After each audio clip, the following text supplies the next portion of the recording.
Este homem fez o Brasil inteiro discutir esta semana um assunto muito polêmico: a existência de discos voadores, ou melhor, de objetos voadores não identificados. Ele é o comandante Gerson Maciel de Brito, piloto com 26 anos de experiência e quase 20 mil horas de voo. E esta foi a quarta vez que o comandante viu um fenômeno como este. Era uma luz como esta, que mudava ligeiramente de cor e se movimentava. O comandante Gerson, que fazia a rota Fortaleza-São Paulo, diz que começou a ser seguido por volta das 3 horas da madrugada, quando sobrevoava a Bahia. Tudo isso durou 1 hora e 25 minutos. E a estranha luz só desapareceu quando faltavam 3 minutos para o pouso no Rio, última escala antes da chegada em São Paulo. Mas a polêmica não existiria se fosse mais um caso isolado de uma pessoa que disse ter visto um disco voador. Na verdade, agora a coisa foi bem diferente. Pela primeira vez, um fenômeno como este chegou ao grande público e à grande imprensa, porque foi visto também pelo resto da tripulação e por quase todos os 151 passageiros que estavam a bordo do Boeing da VASP. E essa luz movimentava-se em posição vertical para cima e para baixo e horizontal para frente e para trás, mas de uma maneira que nos causou estranheza, nos causou surpresa, porque ela corria bem mais do que a nossa aeronave. E quando em vez parava e ficava paralelamente com a gente, naquela posição nos acompanhando. E isso durou muito tempo. O objeto luminoso foi visto pelos tripulantes de mais 2 aviões que voavam na região.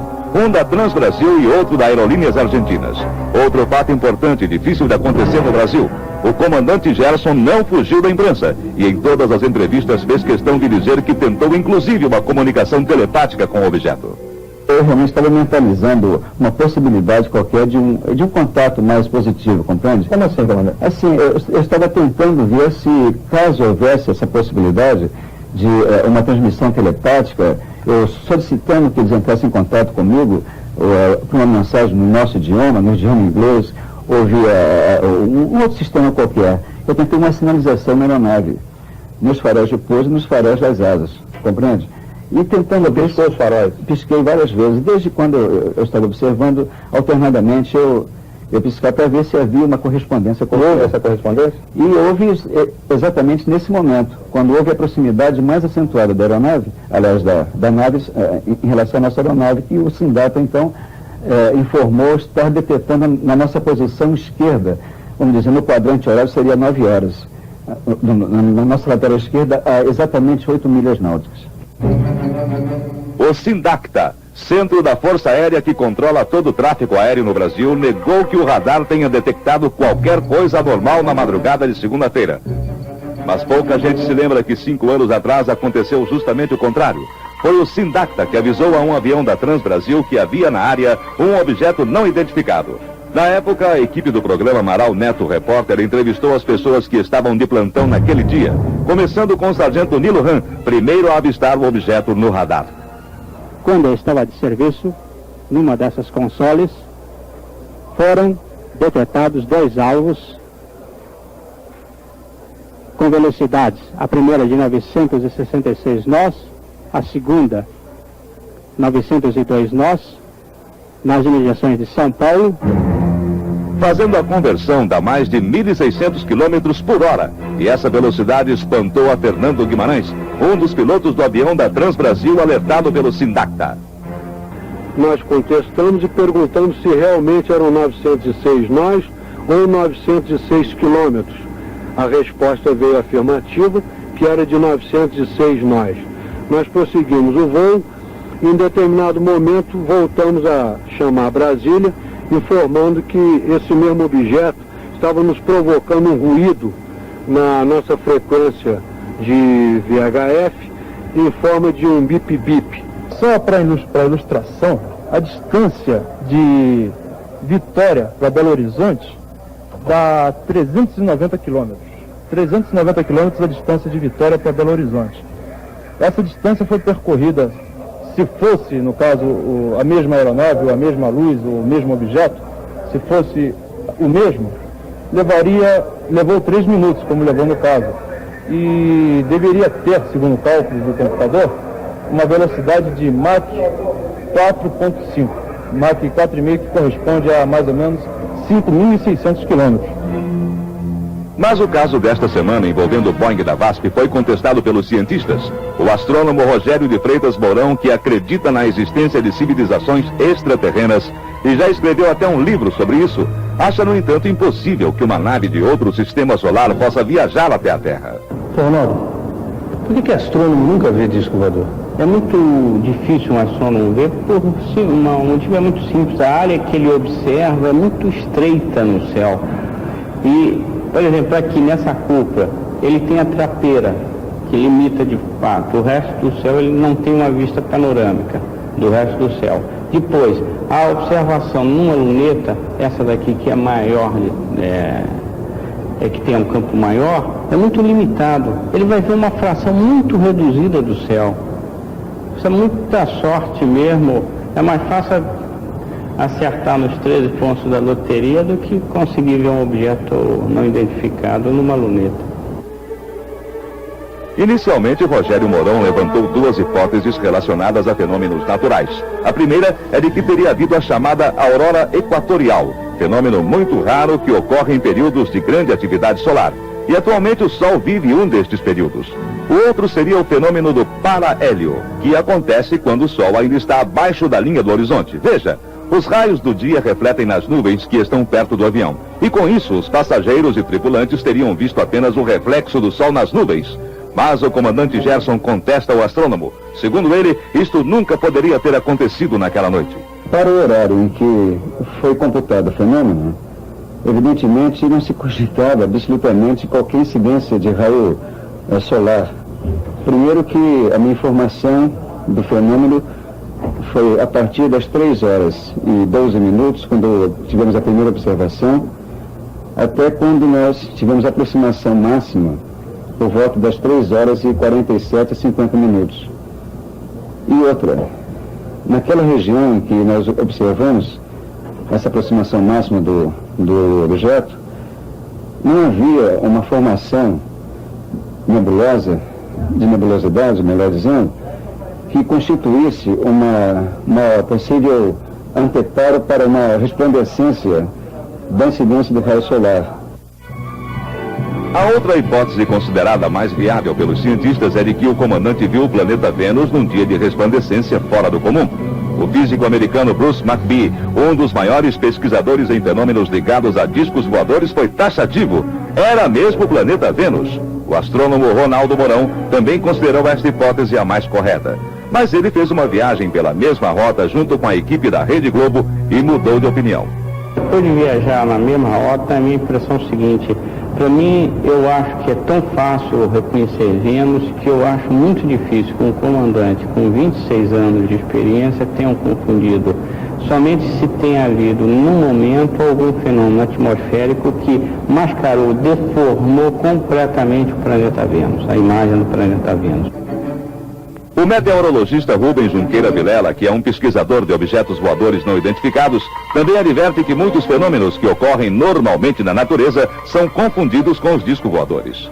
Dr. Rubens, que fenômenos meteorológicos poderiam explicar o objeto ou as luzes que os passageiros do Boeing e o comandante viram na semana passada?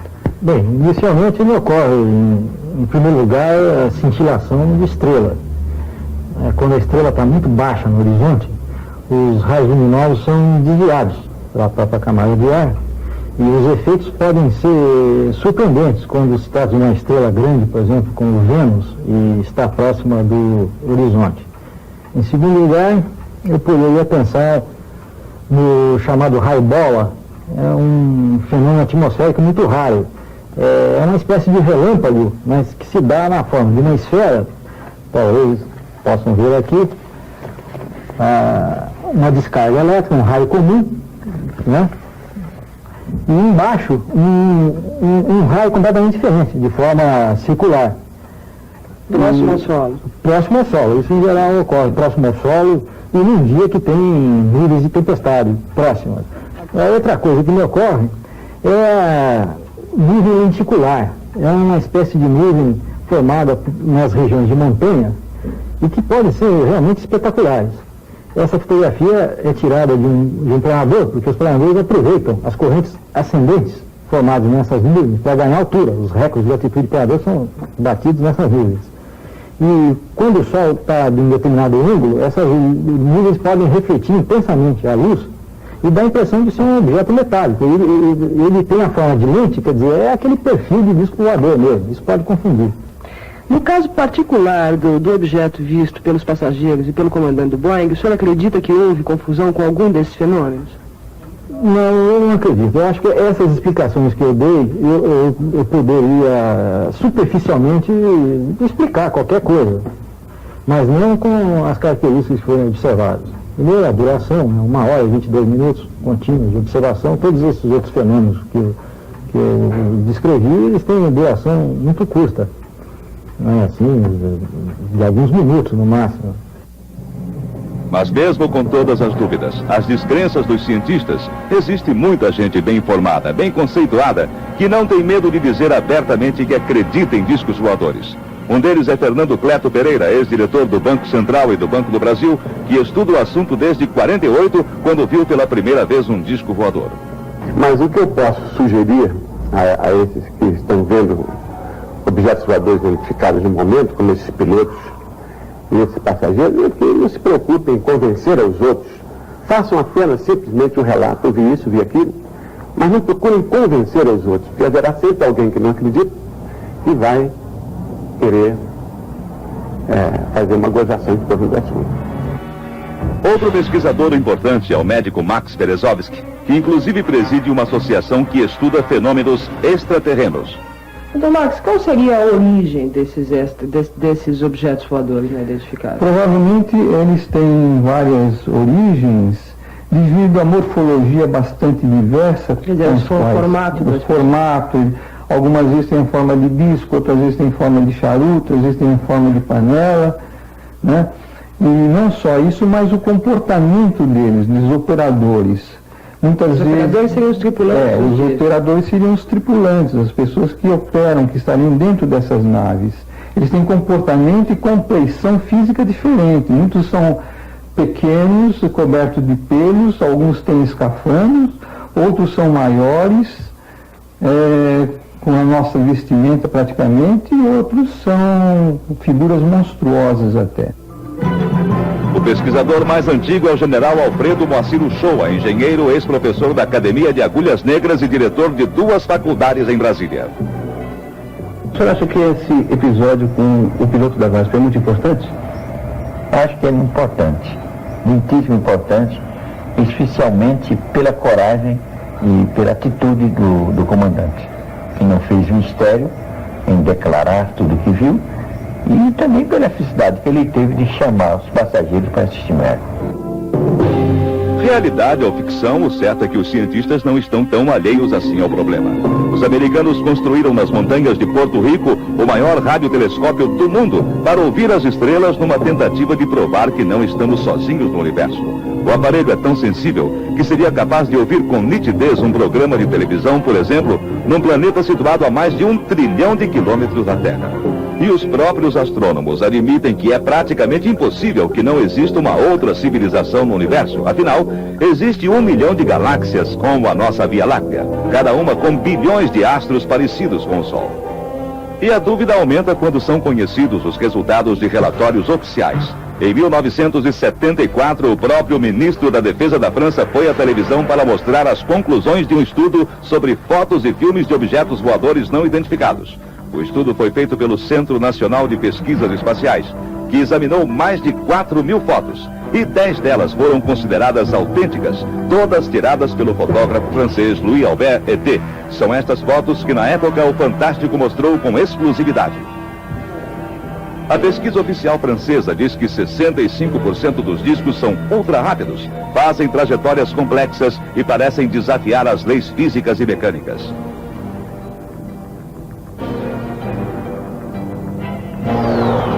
Outro documento importante divulgado pelo Centro de Pesquisas Espaciais da França foi este filme, que mostra uma verdadeira esquadrilha de objetos não identificados, filmados de uma distância muito longa. O filme foi feito por um amador nos Estados Unidos.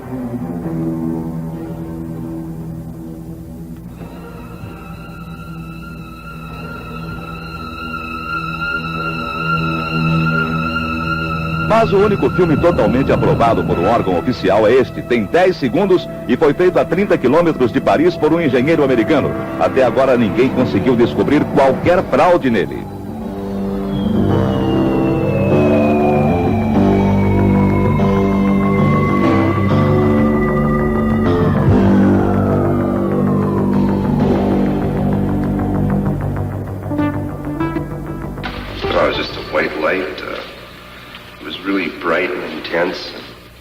E ainda agora a televisão americana fez a reconstituição de um caso acontecido em maio de 1980, envolvendo 4 policiais de Michigan. 4 policiais que nunca acreditaram em discos voadores. Naquela noite a delegacia recebeu um telefonema de uma mulher que disse estar vendo uma coisa muito estranha em cima da casa dela. Os policiais Mark Heiger e Dave Marini foram destacados para investigar o caso.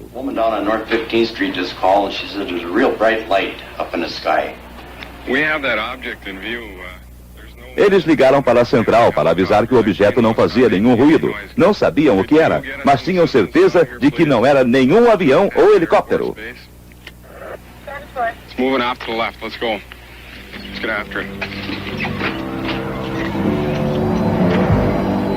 Os policiais tentaram seguir o OVNI por alguns quilômetros, mas a todo instante o objeto mudava de lugar e simultaneamente também mudava de cor.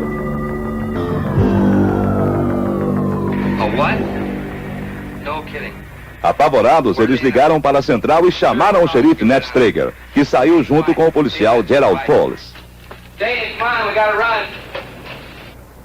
Na manhã seguinte, as fitas com os relatos dos policiais foram enviadas a um departamento especializado em analisar narrações sobre objetos voadores não identificados. Estas narrações são analisadas por um aparelho especial, uma espécie de detetor de mentiras, ultra sofisticado. Se a narração não for sincera, aparece uma variação no aparelho. Ele pode revelar com precisão quase absoluta se uma pessoa está mentindo ou não. E posso garantir que o relato dos policiais era verdadeiro, sem a menor sombra de dúvida. Aquela gente dizia a mais pura verdade. De fato, eles viram os tais objetos voadores não identificados. A Força Aérea Americana negou ter captado qualquer sinal nos aparelhos de radar. Mas naquela mesma noite, 36 caças a jato vasculharam toda a região e a base aérea permaneceu em estado de alerta total por vários dias. Outro depoimento insuspeito é o do economista Celso Furtado, ex-ministro criador da Sudene e professor da Sorbonne em Paris. Junto com Celso Furtado estavam o sociólogo Fernando Henrique Cardoso e a mulher dele, Ruth Cardoso. Todos viram um objeto não identificado nos céus de Fortaleza em 1979. Nós vimos num táxi da Universidade do Ceará para a cidade de Fortaleza. A universidade está na periferia da cidade, isso no fim da tarde. E quando o chofer do táxi foi quem viu primeiramente, o chofer do táxi nos assinalou alguma coisa de estranho, um objeto estranho no espaço. E todos testemunhamos que esse objeto era realmente estranho no sentido de que ninguém teve uma explicação para o fato. Não era um objeto com uma luz intensa, mas não muito irradiante. E que eu pensei que fosse um helicóptero. Mas ele se deslocou verticalmente, e de forma brusca, em seguida horizontalmente, e percebemos que não era helicóptero. Buscávamos outras explicações, como demorou algum tempo. Essas explicações não nos pareceram convincentes, portanto apenas podemos dizer que não encontramos explicação para algo que vimos no espaço. Não temos nenhuma hipótese, eu não tenho nenhuma hipótese explicativa. O senhor acredita em disco voador? Em princípio não. Eu não posso, eu sou agnóstico nesse caso, nem acredito nem desacredito. Mas o mundo inteiro se espantou mesmo foi em junho de 65, quando os astronautas americanos James McDivitt e Edward White, tripulantes da nave Gemini 4, relataram que estavam vendo um objeto misterioso, com projeções laterais parecidas com antenas. Afinal, quem estava vendo um objeto voador não identificado não era um louco, nem um leigo, muito menos um mentiroso, e sim 2 astronautas ultra treinados que passaram por uma verdadeira bateria de testes físicos e psicológicos. A partir daí, quase todos os astronautas avistaram objetos estranhos durante as viagens espaciais. E o documento mais impressionante foi esta foto tirada em 16 de julho de 69 por Neil Armstrong, primeiro homem a pisar na Lua. Um estranho objeto que flutuava no espaço.